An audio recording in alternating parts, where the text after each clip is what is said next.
The Clockwork Ballet season brings a new seasonal mechanic which is highly rewarding, and a complete rework to trait cards. More accurately, they're gone and replaced by the Void chart. So this is the perfect time to experiment with new farming strategies. And that is exactly what I did. I decided to try out a T7 viable, Goddess of Hunting based boss rush technique. The goal here is just run to the end of a map, complete Clockwork Ballet on the way, and pretty much skip everything else. Don't worry about killing all the mobs.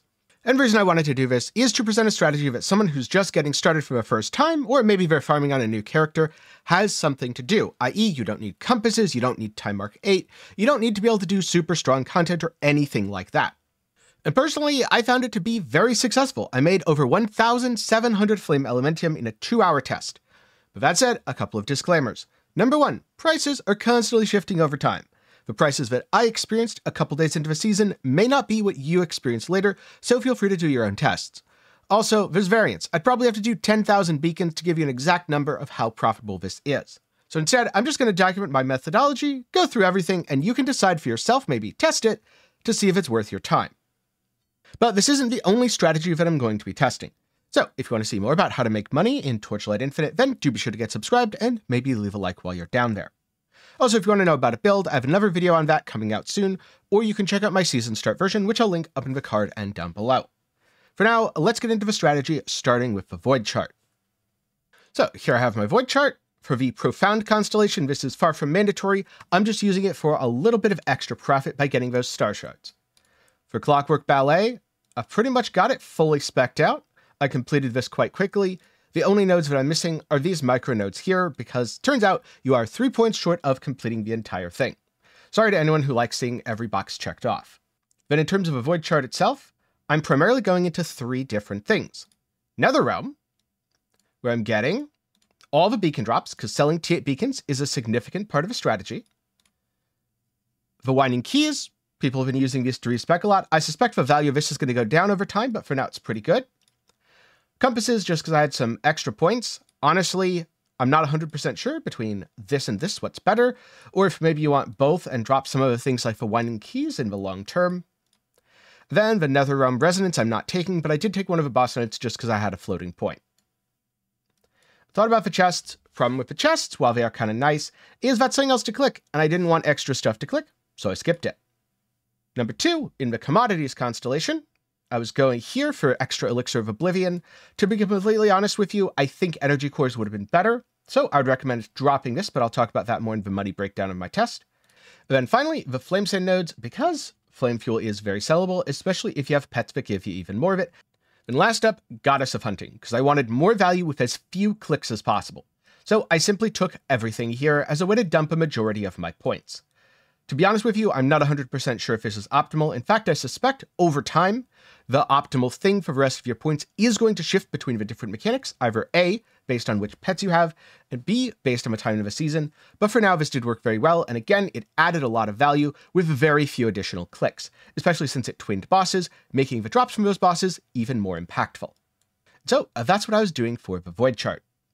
Now, because minion builds are pretty hot, I exclusively ran Steel Forge. Since you can use Netherrealm Resonance to buy as many beacons as you want for Timemark 7, you simply pick whichever zone has the highest price star shards or any other drops that you want to target, and go ahead and do it. Now, personally, I found star shards to be a relevant enough amount of a profit that I'm not just going to gamble them away, but if you happen to need an item and are okay with a Legendary Aptitude 1 or 2 version, you can absolutely run them to find character upgrades as well. Just be aware, farming in Timemark 7, you're pretty unlikely to find Legendary Aptitude 3 and 4 gear, so in terms of finding good upgrades, it's going to be a little bit limiting compared to a Timemark 8 strategy.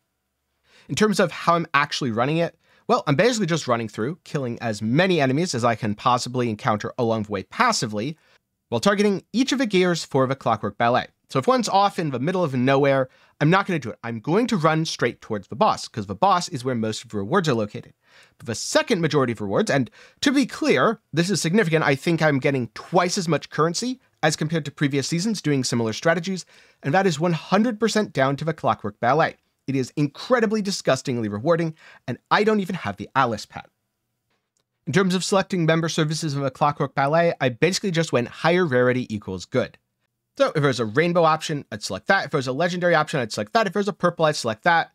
And if it was a variance, honestly, I didn't read it too quickly. I didn't min-max anything. I just grabbed the first one towards the top of a list. Unless the one towards the top of a list was something I didn't really like, such as the booster, because the booster loot things are really easy to miss if you're just running straight to the boss without exploring the rest of the map. So, rush through, kill everything you can passively along the way. Something like Moto Charge Calling that's automatically using a skill, really, really good to do this. Something like Mind Control Elapse would be another really good character to do this on, just because you kill passively. More movement speed is better. In that regard, my character isn't ideal. I'm sure I could have cut down my mapping time quite significantly had I invested into more speed, but I was just using my generic setup that happens to use a two-handed weapon. So I do think this is fairly representative of a non-min-maxed character. While I had plenty of damage, I didn't have the speed that you would have if you were going to optimize this. Then if you do optimize this, I wouldn't be surprised if you made over 1,000 Flame Elementium per hour. Then once you get to the end, turn in the loot from the Clockwork Ballet, you'll see a nice beautiful little loot explosion. Then kill the boss, you'll see another nice little beautiful loot explosion. Because we're going into Goddess of Hunting here, you get extra bonuses from the boss and a chance for the boss to be replicated. And because you have it all apply automatically, you don't have to worry about clicking stuff, going to menus. Nope, it's just activate the thing on your way in. Make sure to not forget that, it is very important. Get your free loot and profit. The goal of this strategy is number 1, to drop raw Flame Elementium. This comes primarily from Clockwork Ballet. Number 2, to get extra things off of the bosses. And number 3, to collect a few compasses and Timemark 8 beacons along the way. The Timemark 8 beacons are quite valuable and can be sold, as are the compasses, with some of them being several Flame Elementium each, or even several dozen Flame Elementium each. Alright, so let's go over the drops. Now, for full disclosure, I did clean out my inventory with a couple of notable exceptions, basically things that I consider to have no value. Good example of this would be the Inheritance Axis. It's untradeable, so it has no value. Same with the Mistville Intel, same with the Pocket Watches, same with my tax vouchers, same with the Emberon cores. I didn't really get a notable amount anyway. It was like 5, not going to sell them, not counting it. Same thing here. I stored all the rank 5 beacons. I also stored all the boss materials that I got. So this is just stuff that I dropped. These are all things that I dropped. I did keep some of my low-level beacons, but again, I'm counting those as 0 value. So now let's go over things. First up, 807 Flame Elementium from roughly 2 hours of farming. This does count 1 Clockwork Realm that gave me 120, that I'll count as a lucky proc, but I got around 1 lucky event per hour. But as long as you're being efficient and doing 20 to 40 beacons per hour, getting 1 lucky event doesn't seem unreasonable to me. Though, if you want to redo the calculations and exclude the lucky stuff, I will denote it. After that, I got 70 Winding Keys, which I'm valuing at around 100 Flame Elementium. Obviously, there's going to be a little tax in there. The Oblivion Elixir, 39 Flame Elementium. This is very much something that I think should have been energy cores. The Ground Quartz, it's like 10 FE. I'm not counting the Nether Resonance at all. The energy cores, we're looking at like 10 FE. Truth Embers, a few FE each. A lot of the little stuff like this, I personally wouldn't consider it worth selling, so I'm not counting it. What I am, however, counting is the 4,900 Flame Sand, worth around 180 FE. Then we've got a few materials down here, which again, I didn't factor in. They're certainly nice to have. It's not that they have literally 0 value, but as you can see, the value isn't particularly high here. We're looking at just like 1 or 2 FE, and I don't think that's worth factoring in. Same for something like this. But where a lot of the value came from is here. Now I got this due to a Chaos card. It was very lucky. It's worth quite a bit of money at around 180 Flame Elementium. Again, this is the other lucky drop, that once hourly occurrence I was experiencing. Then I got a whole bunch of beacons here. There's about 50 beacons. I consider this about 190 FE since they're around 4 FE each. Turns out, Star Shards, pretty darn profitable. So, Star Shards, 87 of them dropped from 2 hours. And that's worth about 225 Flame Elementium. Rest of the beacons, not counting, they're basically worthless, as you can see here. This is because you can just buy them with Netherrealm Resonance. I mean, think about it. To get 50 FE, you need 1,000 of these things. That is a ridiculous amount. In terms of compasses, some of them are certainly more valuable than others. Some of them are nearly worthless, whereas some of them are worth a decent bit. In total, all the compasses that I had, I consider to be worth around 190 FE. The same goes for the cards. Some of them are worth a decent bit. Some of them aren't worth anything at all, so I consider the value to be around 120 Flame Elementium. Therefore, taken in totality, we're looking at 807 raw FE, and around 927 things in sellable FE after tax. So around 1,735 FE from 2 hours of farming, or 867 FE per hour, which honestly is way higher than I expected. In the past, when I've done rush strats like this, I've gotten 300 to 400 FE within an hour, which I would consider to be quite respectable. But this absolutely blew me away and shows just how rewarding the Clockwork Ballet is, because it drops FE left, right, and center. Now, when it comes to maximizing your value in farming in Torchlight Infinite, unfortunately, pets have an impact.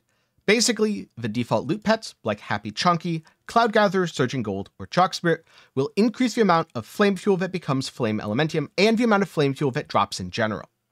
Then alternatively, Alice 1, the Clockwork Ballet pet, gives you more rewards and the ability to reroll options when choosing member services, both of which contribute to your rewards. But that said, you don't need any of these pets to do the strategy. Those are simply the ones that will increase the profitability if you already have them.